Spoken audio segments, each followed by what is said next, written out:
ओम नमो भगवते वासुदेवाय। जय श्री कृष्ण। नमो नमः। मैं प्राण स्वरूप कृष्ण आपके सामने कृष्ण दर्शन शास्त्र की सीरीज लेकर उपस्थित हुआ हूँ। आज का चैप्टर है 115 और शीर्षक है श्री विष्णु महिमा पार्ट 2। श्री विष्णु महिमा पार्ट 2। हम विष्णु पुराण की दिशा में बढ़ रहे हैं, उनके रहस्यों को समझ रहे हैं। तो श्री विष्णु महिमा पार्ट 2। मैं कृष्ण प्राण स्वरूप हूँ और आपको बता रहा हूँ विष्णु तत्व के बारे में। विष्णु तत्व, कृष्ण तत्व, राम तत्व, हरि तत्व, नारायण तत्व एक ही है। अब आप कहेंगे शिव तत्व का क्या हुआ? शिव तत्व के बारे में व्याख्या बाद में करेंगे। पहले हम विष्णु तत्व के बारे में व्याख्या कर लें कि विष्णु तत्व क्या है। विष्णु तत्व वह है जो आत्मा की प्योरिटी को बिलोंग करता है। आत्मा की प्योरिटी को बिलोंग करता है। जो भी आत्मा देह के अंदर कारण शरीर को तजकर प्योरेस्ट फॉर्म में आ गई है, वह विष्णु तत्व ही है, वह कृष्ण तत्व ही है। और वह तत्व आराम से जब देह त्याग कर करी जाएगी, उसके पश्चात वह तत्व आराम से विष्णु तत्व में विलीन हो सकता है, या यूँ कहें उस पॉजिटिव एनर्जी में विलीन हो सकता है जो शुद्ध है, सकारात्मक है और पूरे ब्रह्मांड में, पूरी सृष्टि में, पूरे क्रिएशन में, पूरे नभ तल आकाश पाताल सब जगह जो व्याप्त है। जो भी पॉजिटिव सकारात्मक एनर्जी, जो भी सजीव एनर्जी, पॉजिटिव एनर्जी व्याप्त है इस पूरे ब्रह्मांड में, संसार में, अनंत अनंत ऊंचाइयों तक, अनंत अनंत गहराइयों तक जो भी पॉजिटिव एनर्जी विद्यमान है वह विष्णु है।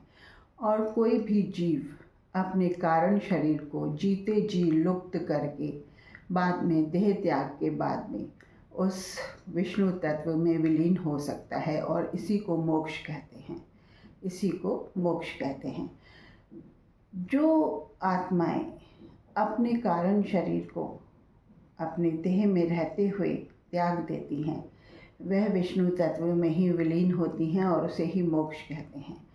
अब आप कहेंगे शिव तत्व। शिव तत्व वह है जो उन आत्माओं को गले लगाता है जो कारण शरीर से लिपटी चुपटी रहती हैं। कहते हैं ना कि शिव तो भूतों के भी स्वामी हैं। कहते हैं ना, भूतेश्वर किसे कहते हैं? शिव को ही कहते हैं ना। भूतों के स्वामी हैं और उनकी उनकी सेना में तो भूत पिशाच सब आते हैं, कहते हैं ना। तो शिव जो स्वामी हैं, नेगेटिव एनर्जीज से लिपटी चुपटी आत्माओं के स्वामी हैं, वे शिव हैं। विष्णु कारण शरीर से लिपटी चुपटी आत्माओं को गले नहीं लगाता। विष्णु शुद्ध आत्माओं को, शुद्ध पॉजिटिव एनर्जी को, शुद्ध सोल्स को गले लगाता है, जो कि पॉजिटिव एनर्जी का सोल वर्ल्ड है, पॉजिटिव एनर्जी का स्रोत है, वह विष्णु है। यह विष्णु तत्व है। तो शिव तत्व विष्णु तत्व में हम अपने हिसाब से जो व्याख्या कर रहे हैं वह यह है कि शिव तत्व कारण शरीर से लिपटी चुपटी यानी कि विकारों से लिपटी चुपटी आत्माओं को भी गले लगाता है, जो शरीर छोड़ चुकने के बाद जब बिना देह के हो जाती हैं और जब शरीर उनका तज जाता है और वो मन के विकारों को तज नहीं पाती हैं, वो भूत की श्रेणी में या पिशाच की श्रेणी में होती हैं, उनको शिव तत्व गले लगाता है, गले लगाता है। शिव इसलिए ही भोले भंडारी हैं। लेकिन विष्णु तत्व ऐसी आत्माओं को गले नहीं लगाता।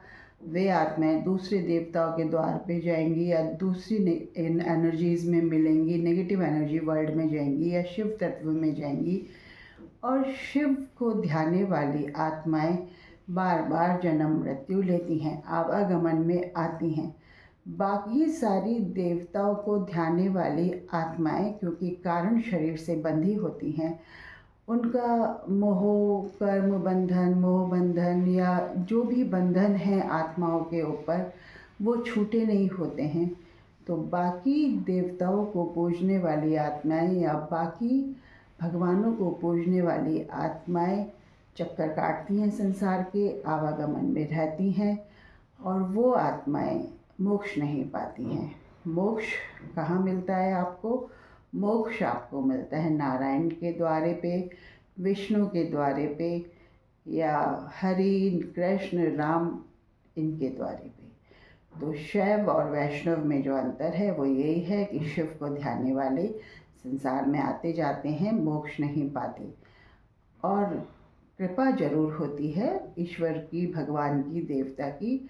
वो कृपा स्वरूप आपको मोक्ष का रास्ता भी बता देते हैं, दिखा देते हैं।